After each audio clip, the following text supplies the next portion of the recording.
الصلاة والسلام على من هو خلاصة الوجود وواسطة العقود لا يداني باحة مجده بشر ولا ملك ولا يترك ساحة جده مخلوق إذا سلك. السلام على كل من بهدايته انطلق وتمسك.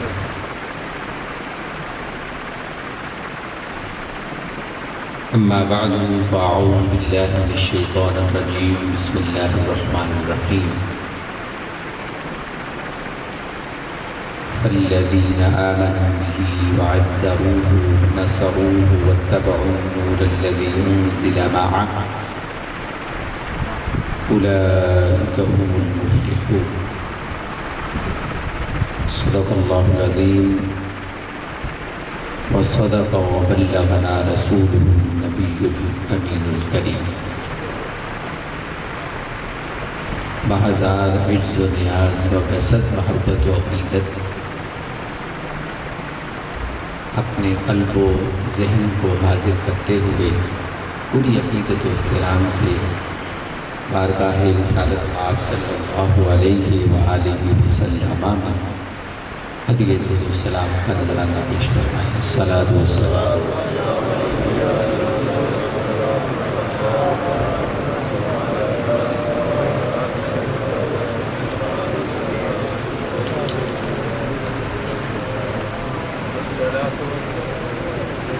الصلاة والسلام عليك يا سيدي يا رسول الله وعلى آلك وأصحابك يا سيدي يا حبيب الله.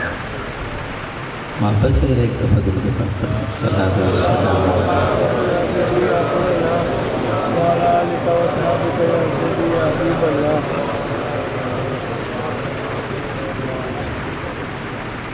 محمد سيد الكونين والثقلين والفريقين من عرب ومن عجم. محمد باسط المعروف جامعه. محمد خير خلق الله كلهم. محمد ذكره روح لأنفسنا. محمد شکره فرض على الأمم. یا رب صل وسلم دائما ابدا على حبیبک خیر الخلق كلهم. ہے انہی کے دم قدم سے باغ عالم میں بہار.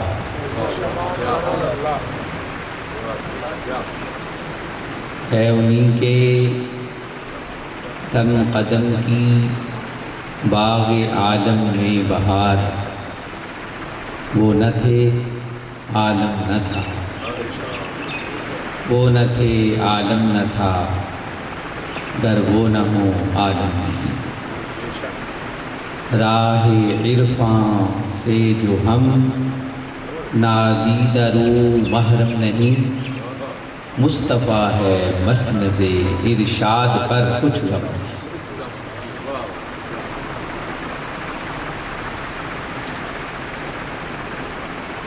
نہایت ہی واجب الاحترام واجب التعظیم حضرت علامہ پروفیسر طاہر کاظمی شاہ صاحب دامت برکاتہم العالیہ، معززین علاقہ اور حضور سرور عالم فخر موجودات جان آدم و بنی آدم صلی اللہ تعالی علیہ وسلم کی محبت سے سرشار آپ کے دیوانوں، مستانوں اور عشاق گرامی قدر، آج کی یہ 5ویں 12 روزہ محافل میں سے یہ 5واں پروگرام منعقد پذیر ہے. ماہ ربیع الاول شریف کا چاند جب سے طلوع ہوا ہے تو اہل ایمان کے دل سرور عالم صلی اللہ تعالیٰ علیہ وسلم کی محبت سے ایسے معمور ہیں کہ جیسے ٹھاٹھے مارتا سمندر ہے۔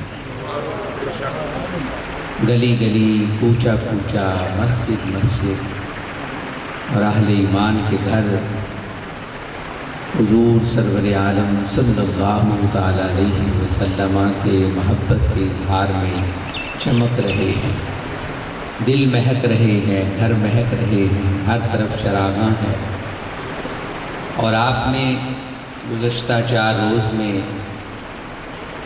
بہت سے اہل علم کی علمی گفتگو اور سرور عالم صلی اللہ تعالیٰ علیہ وسلم کے فضائل، آپ صلی اللہ تعالیٰ علیہ وسلم کی عظمت اور رتبہ کا ذکر سنا۔ بندہ ناچیز بھی آج اسی سلسلہ میں حاضر ہے، اور کیونکہ وقت مجھے آدھا گھنٹہ کا کہا گیا تو میں کوشش کروں گا کہ اسی کے اندر اپنی معلومات پیش کروں۔ آپ احباب نہایت توجہ اور انہماک سے چند باتیں جو میں عرض کرنا چاہ رہا ہوں انہیں سماعت فرمائیں۔ اللہ تعالیٰ جل جلالہ اپنے حبیب پاک صاحب لولاک صلی اللہ تعالیٰ علیہ وسلم کے سے ہماری محافل کو قبول فرمائے اور ہمیں کامیاب اور دونوں جہانوں میں کامیاب ہونے والے لوگوں میں شامل فرمائے۔ اگر آپ پسند کریں تو ایک دفعہ پھر محبت سے حدیث درود و سلام پیش فرمائے۔ الصلاۃ والسلام علیک یا رسول اللہ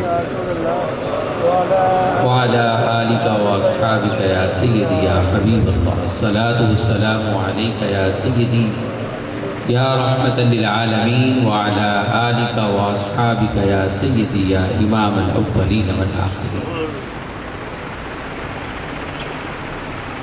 اس یہ ایک حقیقت ہے اور اس میں کوئی شک نہیں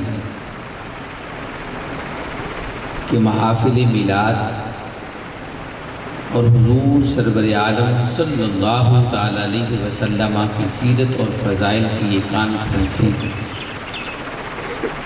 اور حضور سرور عالم صلی اللہ تعالیٰ علیہ وآلہ وسلم کی تشریف آوری کی خوشی میں نکالے گئے جلوس، چراغاں جو بھی اہتمام کیے جاتے ہیں، یہ سب سرور عالم صلی اللہ تعالیٰ علیہ وسلم کے عشق اور محبت میں اضافے کا سبب ہے۔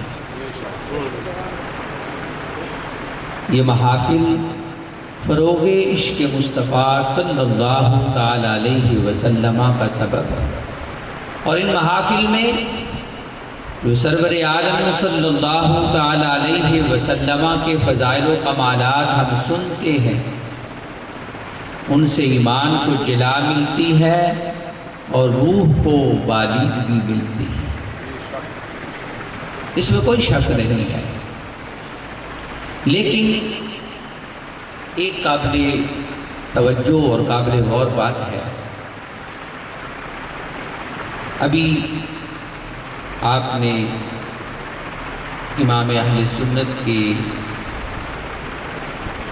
مضامین اور ان کے عشق و محبت کے مطابق جو انہوں نے اشعار نظم کیے، ان کے حوالے سے سرور عالم صلی اللہ علیہ وسلم کا رتبہ و مقام بڑے سلیس انداز میں آپ نے سنا۔ یہ ہماری محافل بھی اسی محبت اور اسی عشق کا اظہار ہے،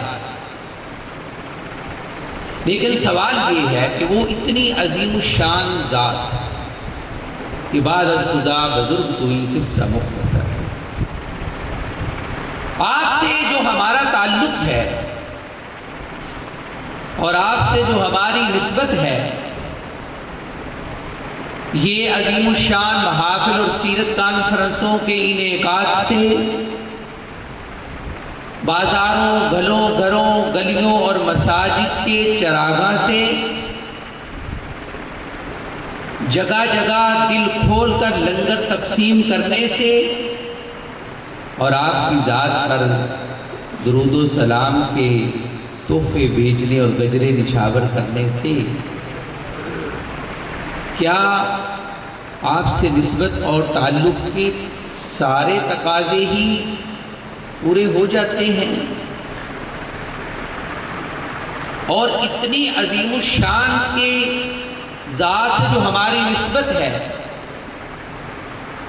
اور اس نسبت کے حوالے سے امت کی جو ذمہ داریاں ہیں، تو کیا یہ 12 روزہ یا ماہ ربیع الاول شریف کی یہ محافل انعقاد کر کے یا ان میں شرکت کر کے خوشی کا اظہار کر کے جو بھی جائز طریقوں سے ہم کرتے ہیں، تو کیا وہ اتنی عظیم الشان ذات جس کو رب ذوالجلال نے اپنا محبوب بنا کر مبعوث فرمایا، ہم مطمئن ہو جائیں، خوش ہو جائیں کہ ہم نے اپنی ذمہ داری پوری کر لی؟ حضور سرور عالم صلی اللہ تعالی علیہ وسلم ذات فدا و ابی و امی پر جو ہم جان چھڑکتے ہیں، تو کیا اس محبت کے جمیع تقاضے پورے ہو گئے؟ میری بات تھوڑی توجہ سے سنیے گا، میں مختصر بات کرنے کے خیال میں، یا کہ کچھ چیزیں اور بھی قابل توجہ ہیں۔ آپ نے عنوان میری گفتگو کا پروفیسر صاحب کی زبان سے سنا کہ سید رسول اللہ صلی اللہ تعالی علیہ وسلم سے ہمارے تعلق کی بنیاد ہے۔ اگر تو آپ سمجھتے ہیں کہ انہی محافل سے وہ سارے تقاضے پورے ہو گئے، تو یقیناً آپ نے صحیح نہیں سنا اور اہل علم نے ایسا نہیں کہا۔ اور اگر ان بنیادوں میں اور تعلقات میں کچھ کمی ہے، اس میری گفتگو کو آپ ایک اور عنوان دے سکتے ہیں کہ محافل میلاد کے مقاصد۔ ان محافل میلاد کے مقاصد کیا ہے؟ تو دونوں موضوعوں کا ایک ہی مطلب بنے گا کہ اگر ہم ان تقاضوں کی تکمیل میں ناقص ہیں اور قاصر ہیں، پھر ان چیزوں کو ذہن میں رکھ کر ان کی طرف توجہ کرتے ہوئے ان محافل میں شرکت کیجیے، تاکہ جب آئیں تو ناقص ہوں، جب جائیں تو کامل ہو کر۔ آئیے اس کو میں قرآن مجید فرقان حمید کی کچھ آیات کی روشنی میں آپ کی خدمت میں پیش کرنا چاہ رہا ہوں۔ آپ ذرا توجہ فرمانے کی کوشش کیجیے گا۔ سورہ اعراف کی آیت مقدسہ 156 اور 157 ہے، تھوڑا سا ہم ان کو دیکھتے ہیں۔ موسیٰ علیہ نبینا علیہ الصلوۃ والسلام کی قوم گوسالہ پرستی میں کا شکار ہو گئے، بچھڑے کی پوجا کی۔ تو موسیٰ علیہ السلام نے 70 لوگ منتخب کیے کہ کوہ طور پر جا کر اللہ تعالیٰ جل جلالہ کی بارگاہ میں عذر خواہی کی جائے۔ قرآن کریم کہتا ہے وَاخْتَارَ مُوسَىٰ قَوْمَهُ 70 رَجُلًا لِمِيقَاتِنَا فَلَمَّا أَخَذَتْهُمُ الرَّجْفَةُ۔ آپ سن رہے ہیں توجہ؟ وہاں زلزلہ آ گیا اور وہ سارے وہیں ڈھیر ہو گئے۔ خزائن عرفان میں یہ تحریر ہے، یہ لوگ وہ نہیں تھے جو بچڑے کی پوجا کرنے والے تھے، یہ وہ نہیں تھے۔ ان کا قصور یہ تھا کہ جب وہ اللہ رسول کی یہ نافرمانی اور شرک کا ارتکاب کر رہے تھے تو یہ ان کے ساتھ ہی رہے، ان سے الگ نہیں ہوئے۔ موسیٰ چلے یہ بات واقعہ اس وقت میرا مقصود نہیں کہ بیان کرنا، ہم آگے چلنا چاہ رہے ہیں۔ موسیٰ علیہ السلام نے عرض کیا ربی لو شئت اہلکتہم من قبل وإیاک، یا اللہ تو نے مارنا ہی تھا تو وہیں جب یہ قوم کے اندر تھے وہیں ان کو اور مجھے ہلاک کرنا چاہتا، مارنا چاہتا تو مار دیتا۔ اب تو یہ میرے کھاتے پڑ جائیں گے کہ لے گئے تھے ان کو طور پر۔ تو کہا اتہلکنا بما فعل السفہاء منا، یا اللہ نہ میں نے یہ عمل کیا، نہ انہوں نے میرے ساتھیوں نے کیا، کیا تو اور جاہلوں نے ہے، تو ان جاہلوں کی وجہ سے کیا تو ہم سب کو ہلاک کر دے گا؟ أَتُهْلِكُنَا بِمَا فَعَلَ السُّفَهَاءُ مِنَّا۔ جی آگے اور بھی حضرت موسیٰ علیہ السلام کی گفتگو ہے، ہائی نہیں یا اللہ فتنۃ، یا اللہ یہ تیری طرف سے آزمائش ہے، جس کو تو چاہتا ہے گمراہ کرتا ہے، جس کو چاہتا ہے ہدایت دیتا ہے، تو ہی ہمارا ولی ہے۔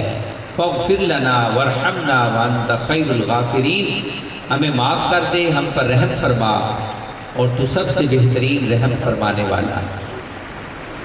یہ موسیٰ علیہ السلام ہم کلام ہیں اللہ تعالیٰ جل جلالہ سے، اور رب نے فرمایا وَاكْتُبْ لَنَا فِي هَذِهِ الدُّنْيَا حَسَنَةً۔ یہ بھی دعا کر رہے ہیں موسیٰ علیہ السلام، ابھی دعا موسیٰ علیہ السلام کی چل رہی ہے، عذر خواہی چل رہی ہے۔ اے اللہ ہمیں دنیا میں بھلائی عطا فرما اور آخرت میں بھلائی عطا فرما، ہم تیری طرف رجوع کرنے والے ہیں۔ یہ موسیٰ علیہ السلام نے ساری دعا اس موقع پر کی ہے۔ اللہ تعالیٰ نے جواب میں ارشاد فرمایا قال عذاب یصیب بہ من اشاء، جس کو میں چاہتا ہوں اس کو میں اپنا عذاب پہنچاؤں، دنیا میں بھی اور آخرت میں بھی۔ توجہ ہے، میں مالک ہوں، جس کو چاہوں عذاب دوں، جس کو چاہوں نہ دوں۔ یفعل ما یشاء، کون ہے؟ لا یسأل عما یفعل، اور میں جو کروں مجھ سے کوئی سوال کرنے والا نہیں۔ اس آیت کے اس حصے میں اس سوال کا بھی جواب ہے۔ جب آفتیں آتی ہیں، جس طرح کہ ہر روز ہم پر آفتیں ٹوٹ رہی ہیں، معاشی بحران اور دیگر آفتیں اور عذاب آتے ہیں، تو علماء کہتے ہیں یہ ہمارے گناہوں کی وجہ سے۔ تو لوگ کہتے ہیں یہ غریبوں نے گناہ کیے ہیں، صرف ساری آفتیں نہیں پر ٹوٹ رہی ہیں، جو ظالم ظلم کر رہے ہیں ان پر کوئی آفت کیوں نہیں ٹوٹتی، وہ گناہ گار نہیں۔ تو لوگ علماء سے یہ سوال کرتے ہیں۔ اگر آپ توجہ کریں اس جواب کو اس آیت کے اس حصے سے سمجھیں کہ اللہ تعالیٰ ارشاد فرماتا ہے یہ عذاب دینا یہ میرا کام ہے، میں جس کو چاہوں دنیا میں دوں، جس کو چاہوں آخرت میں دوں۔ تو یہ اللہ تعالیٰ ارشاد فرماتا ہے میری چاہت ہے اور میری منشا ہے، جسے چاہوں عذاب دوں اور جسے چاہوں میں معاف کروں۔ تو وہ جو بڑے ظالم ہیں، جو آپ کے خیال میں دنیا میں ڈور لمبی کر دی جاتی ہے کہ وہ اور ظلم زیادہ کر لے، تو اس بات کو اس آیت کی روشنی میں یوں سمجھے کہ یہ اللہ تعالیٰ کی حکمت کے سپرد ہے یہ بات۔ تو موسیٰ علیہ السلام نے دعا کی اور اللہ تعالیٰ نے جواب میں فرمایا میرا عذاب تو جس کو میں چاہتا ہوں اس کو میں عذاب پہنچاتا ہوں، وَرَحْمَتِي وَسِعَتْ كُلَّ شَيْءٍ۔ اب موسیٰ علیہ السلام نے دعا کی تھی یا اللہ دنیا میں بھی ہمیں بھلائی عطا فرما اور آخرت میں بھی ہمیں بھلائی عطا فرما۔ اللہ تعالیٰ نے یہ جواب دینے کے بعد ارشاد فرمایا وَرَحْمَتِي وَسِعَتْ كُلَّ شَيْءٍ، فرمایا لیکن میری رحمت جو ہے وہ ہر چیز پر وسیع ہے۔ بولیے کیا اللہ تعالیٰ نے فرمایا میری رحمت ہر چیز پر وسیع ہے۔ فَسَأَكْتُبُهَا لِلَّذِينَ يَتَّقُونَ وَيُؤْتُونَ الزَّكَاةَ وَالَّذِينَ هُمْ بِآيَاتِنَا يُؤْمِنُونَ الَّذِينَ يَتَّبِعُونَ الرَّسُولَ النَّبِيَّ الْأُمِّيَّ۔ اللہ تعالیٰ نے ارشاد فرمایا میری رحمت ہر چیز پر وسیع ہے اور اس کو میں نے امت محمدیہ کے لیے خاص کیا۔ اس نقطے تک پہنچنے میں وقت لگا کہ میں آیات کی تشریح اور تفسیر میں لگ گیا۔ مقصد عرض کرنے کا یہ تھا کہ اس موقع پر موسیٰ علیہ السلام اللہ تعالیٰ سے رحمت مانگ رہے ہیں، تو رب ذوالجلال ارشاد فرماتا ہے کہ میری رحمت ہر چیز پر وسیع ہے، اور وہ اپنی امت کے لیے درخواست کر رہے ہیں، اور حضور سرور عالم صلی اللہ علیہ وسلم کا اور آپ کی امت کا وہاں تذکرہ نہیں ہو رہا،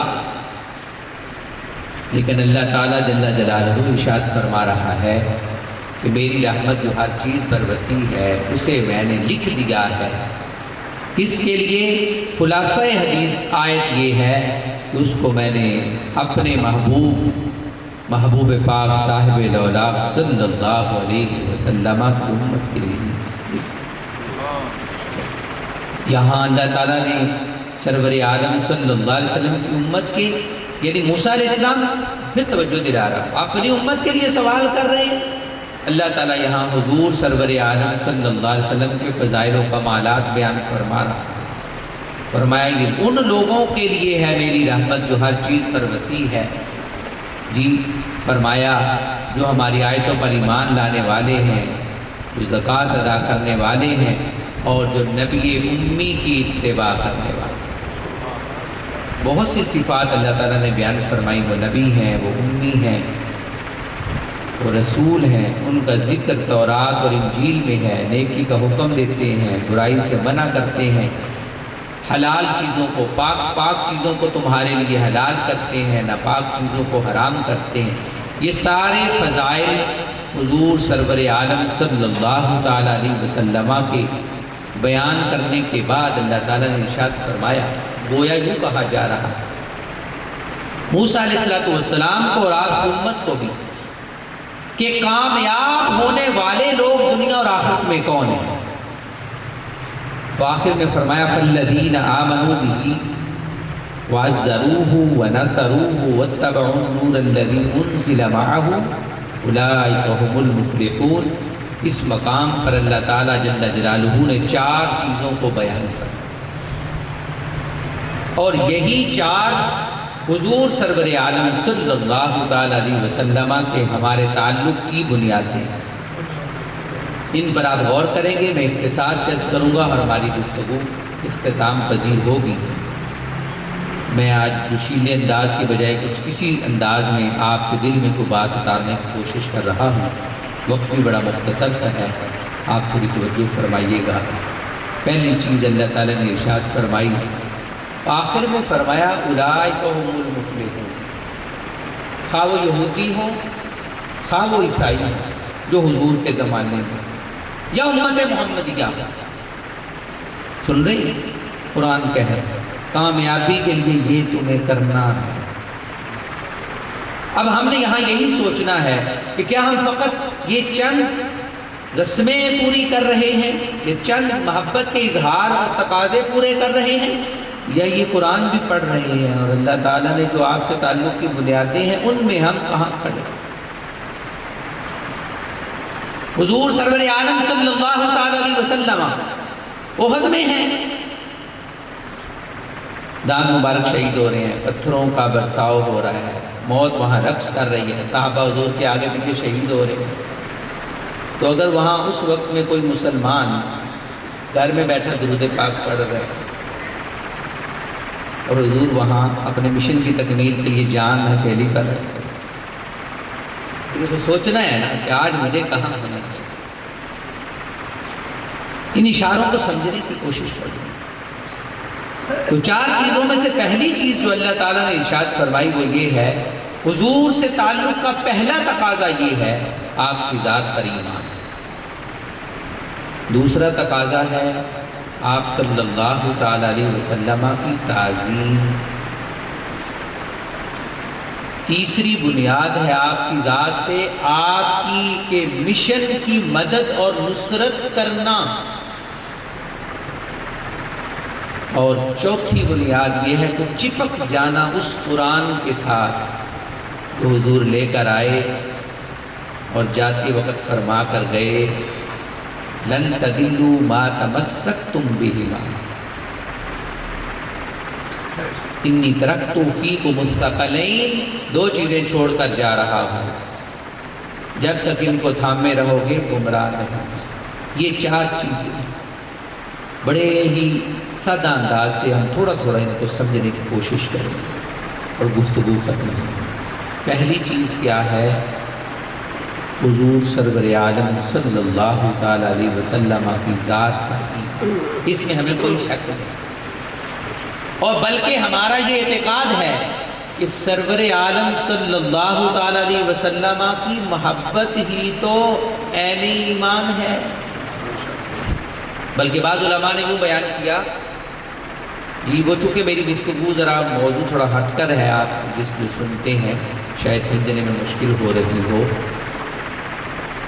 علماء نے کہا، سنیے گا توجہ میری طرف، کہ حضور ایمان کا مرکز و محور ہے۔ تو مرکز و محور جو ہوتا ہے، چکی اسی کے اپنے میں کلی کے گرد گھومتی ہے۔ تو فرمایا کہ جتنا کوئی اس محور کے قریب ہوتا ہے، تو جتنا کوئی ذات مصطفیٰ کے قریب ہے اتنا ایمان کے قریب ہے، اور جتنا محور سے دور ہے اتنا ایمان سے دور ہے، اور اگر کوئی اس محور سے کٹ گیا تو وہ ایمان سے۔ تو ہمارا تو ایمان ہے، حضور سرور عالم صلی اللہ علیہ وسلم کی محبت ہی عین ایمان ہے۔ وہ محبت، وہ ایمان ہے کیا؟ حضور کی ذات پر ایمان کا مطلب کیا ہے؟ دل سے تصدیق کرنا کہ آپ اللہ کے رسول ہیں، زبان سے اس کا اقرار کرنا، اور اپنے اعضاء کو حضور کی اطاعت میں لگانا، اس بات پر مطمئن ہو جانا کہ ہم حضور کے نبی ہونے پر راضی ہیں، اور آپ کی ذات ہی نجات دہندہ ہے، اور ضابطہ زندگی یہاں ہم فیل ہونے والے ہیں۔ ضابطہ، یہ سارا ایمان کے اندر شامل ہے کہ وہی ضابطہ زندگی اصل میں ہے کامیابی کا زینہ جو حضور سرور عالم صلی اللہ تعالی علیہ وسلم دیکھتے تھے۔ کسی فکر و فلسفہ کو، کسی خیال کو، کسی چیز کو، ہم ذرا ان طلباء کو دیکھیں جو آج بڑی بڑی یونیورسٹیز میں اور ماڈرن علوم و فنون پڑھ رہے ہیں۔ آج ہماری نسلیں الہاد کے ہاتھوں میں جا رہی ہیں۔ آپ تو اہل محبت اور اہل عشق یہاں تشریف فرما رہے ہیں۔ اگر کوئی یہ بھی سمجھ رہا ہے اسلام نے تو اپنی مدت پوری کر لی ہے، اب طریقہ زندگی تو کوئی اور ہے، کسی اور فکر و فلسفہ کو، کسی اور طریقے کو بہتر سمجھ رہا ہے، تو سوچئے کہ کیا وہ حضور سرور عالم صلی اللہ تعالی علیہ وسلم کی ذات پر ایمان رکھنے والے؟ تو ذات مصطفیٰ سے ایمان کا مطلب دل سے، زبان سے، دل سے تصدیق، زبان سے اقرار، اعضاء سے اس کے پیچھے لگ جانا۔ جیسے وہ صبح و شام کی دعائیں اگر آپ پڑھتے ہیں یا نہیں پڑھتے، تو حضور روزانہ پڑھتے، رضیت باللہ ربا وبالاسلام دینا وبمحمد صلی اللہ علیہ وسلم نبیا ورسولا۔ میں اللہ کے رب ہونے پر، حضور کے رسول ہونے پر، اور دین کے کامل اور سچے اور سچے ہونے پر راضی۔ یہ کیفیت جب دل میں پیدا ہو جائے گی، جی یہ کیفیت جب دل میں پیدا ہو جائے گی، تو اس وقت حضور سرور عالم صلی اللہ علیہ وسلم کی ذات پر ایمان ہوگا۔ عمل میں، عبادت میں، معاملات میں، اخلاق میں، ہر چیز میں، جب آپ صرف محفل میں نہیں ہر جگہ یہ کہیں گے نا، انہیں جانا انہیں نہ رکھا گیا۔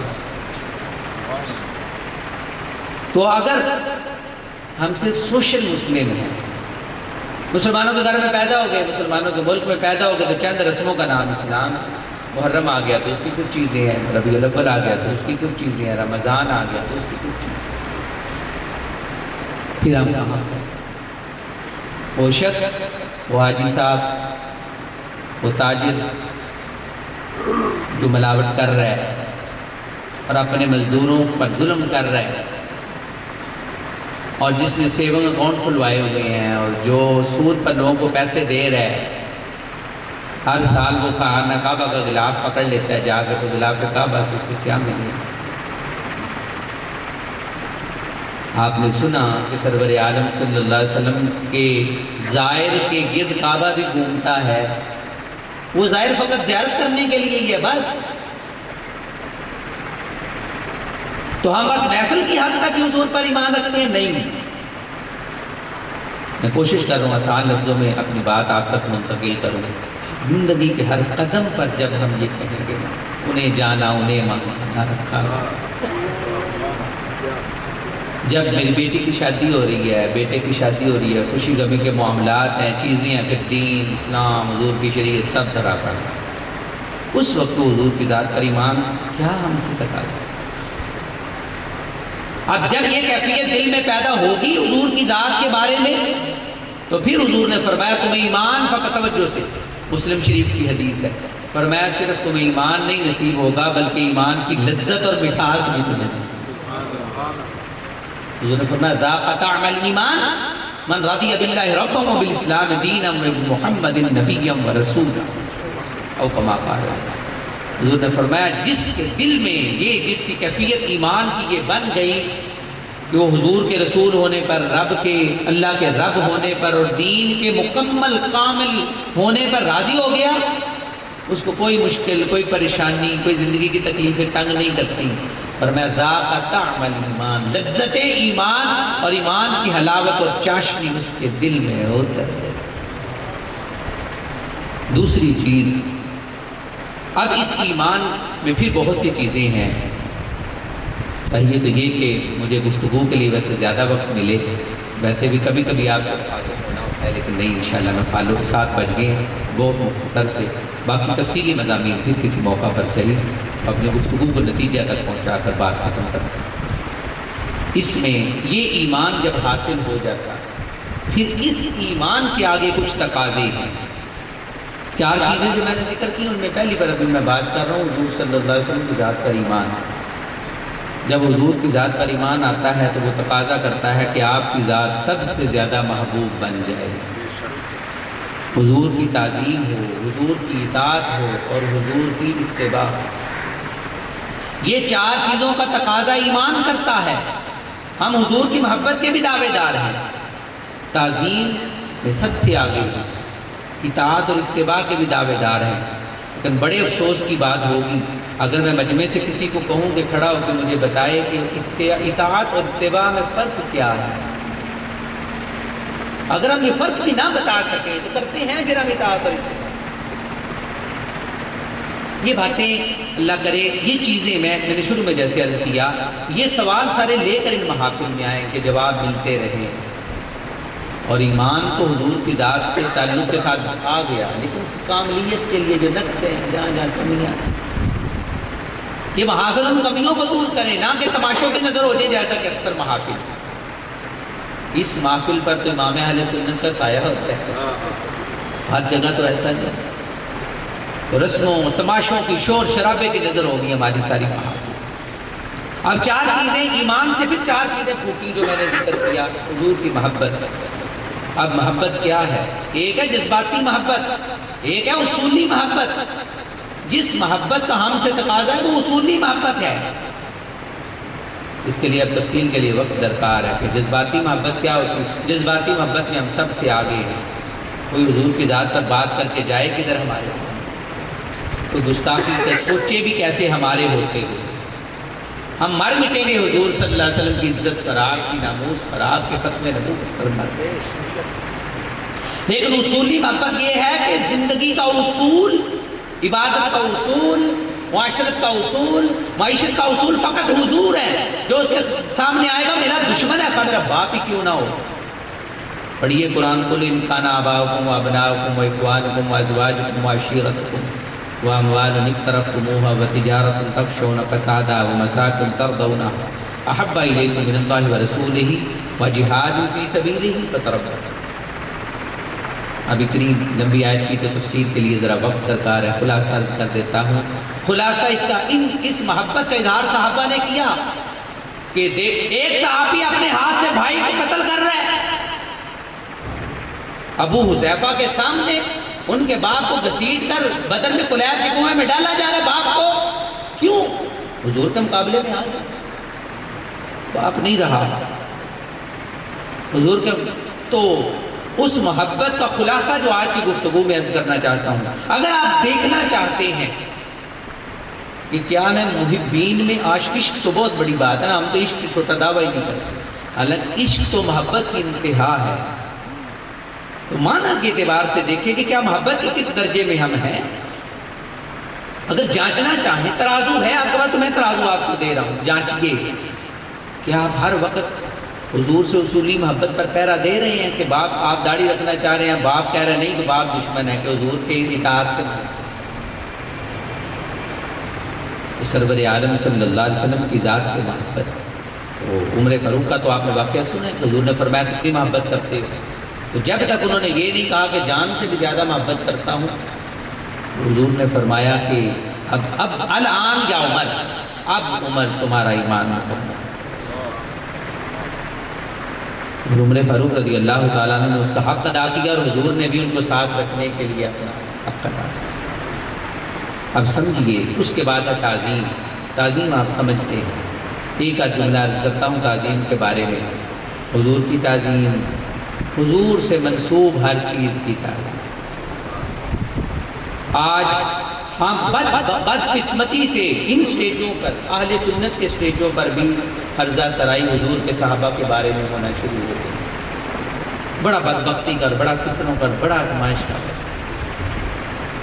تو تعظیم کا مطلب یہ ہے کہ حضور کی ذات، آپ کے صحابہ، آپ کے اہل بیت اطہار، آپ کی امت، جو بھی آپ سے منسوب ہو جائے، ہماری احترام اور تعظیم کا وہ قبلہ بن گیا۔ اب آئیے اطاعت اور اتباع کو مختصر بیان کر کے آگے چلوں۔ اطاعت کیا ہوتی ہے اور اتباع کیا ہوتی ہے؟ فرائض و واجب میں فرما برداری کرنا اطاعت ہے، اور جو چیز فرض بھی نہیں ہے، واجب بھی نہیں ہے۔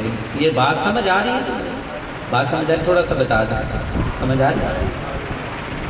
اگر کوئی چیز فرض بھی نہیں ہے، واجب بھی نہیں ہے، بس محبوب کر رہا ہے تو اس کو کرتے چلے جانے کا نام ہے۔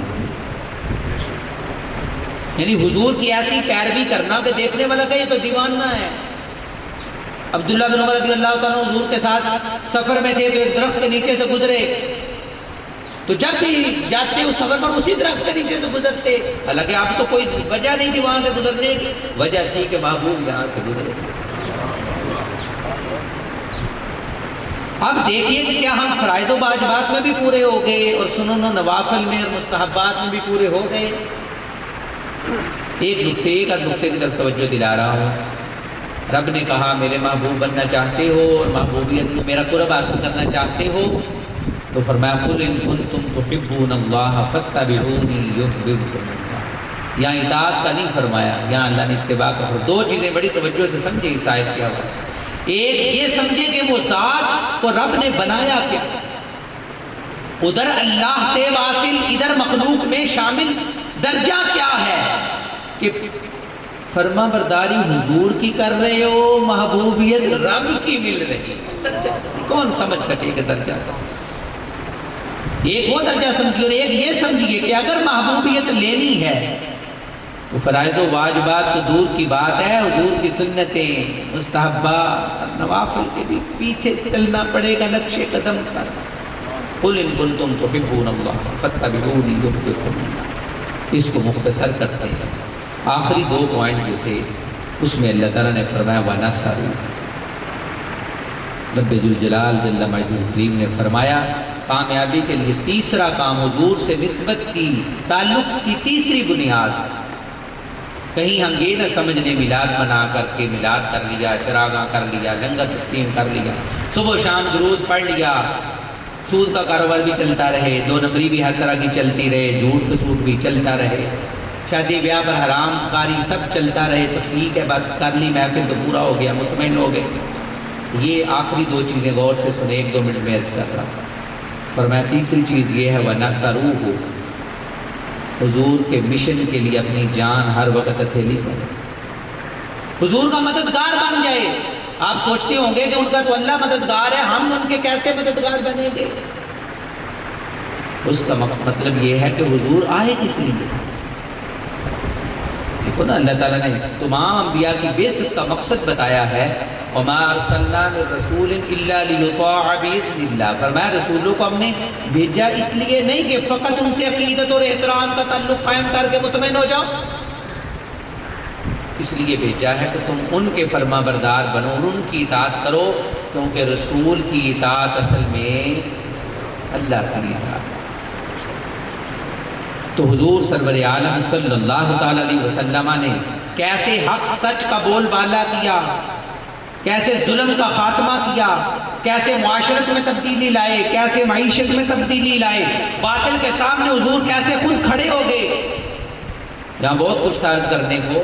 حضور سرور عالم صلی اللہ علیہ وسلم کے انقلاب عرب و عجم اور اپنوں پرایوں سب نے لکھا کہ حضور جیسا انقلاب لانے والا کوئی نہیں ہے، جس نے نظریہ بھی انقلاب کو خود پیش کیا ہو اور جد و جہد کر کے کامیابی تک پہنچ کر 23 سال کی عمر میں دنیا سے۔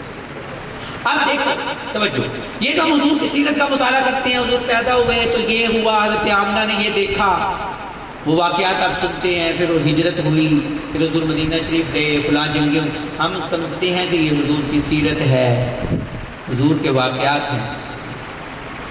یہ جملہ میرا غور سے سنیے گا، یہ سرور عالم صلی اللہ علیہ وسلم کی اپنے مشن کی تکمیل کے لیے جد و جہد کی داستان ہے، جو ہمیں اس لیے سنائی گئی ہے کہ ہم نے بھی یہ کرنا ہے۔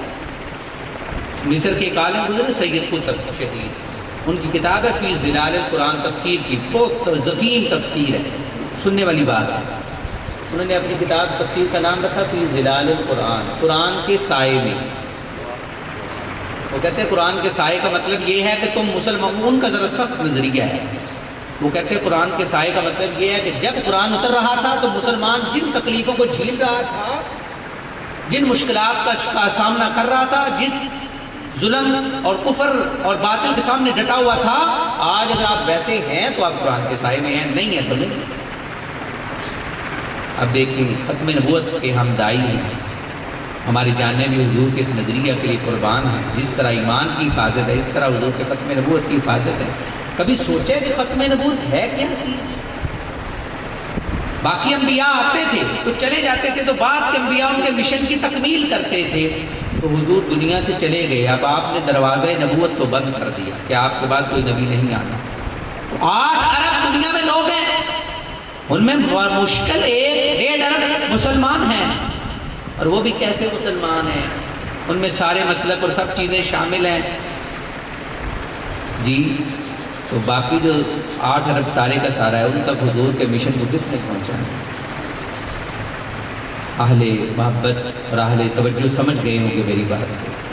تو ختم نبوت کا معنی یہ ہے کہ نبوت کا دروازہ بند ہو گیا، حضور آخری ضابطہ آپ کو، مجھے اور آپ کو دے کے چلے گئے کہ جس طرح ابو بکر و عمر مارے کھاتے تھے، اور جس طرح بلال حبشی مارے کھاتے تھے، اور جس طرح وہ تھوڑا سا کام کرتے تھے اور باقی حضور کے دین کی مدد میں لگ جاتے تھے، وَنَصَرُوهُ، یہ تمہیں حضور کے مشن کے لیے نہیں چاہیے۔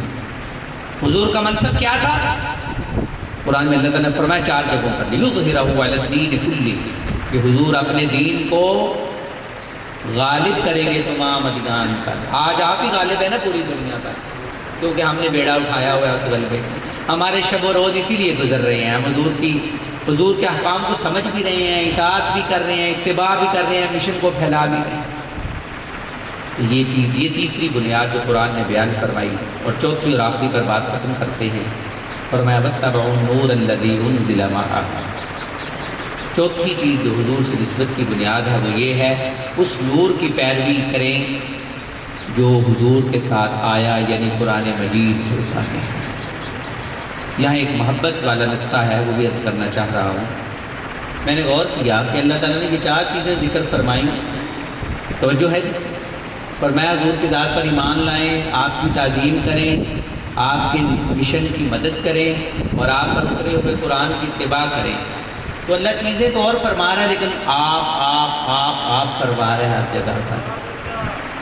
اگر نقطہ توجہ کیا تو سمجھ آیا کہ محور پھر بھی حضور کی ایمان تو حضور پر، تعظیم تو حضور کی، مدد تو حضور کی، اتباع تو حضور۔ اللہ یہ بھی کہہ سکتا تھا میرے اتارے ہوئے قرآن کی، نہیں فرمایا وہ قرآن جو میرے محبوب لے کر کرتے۔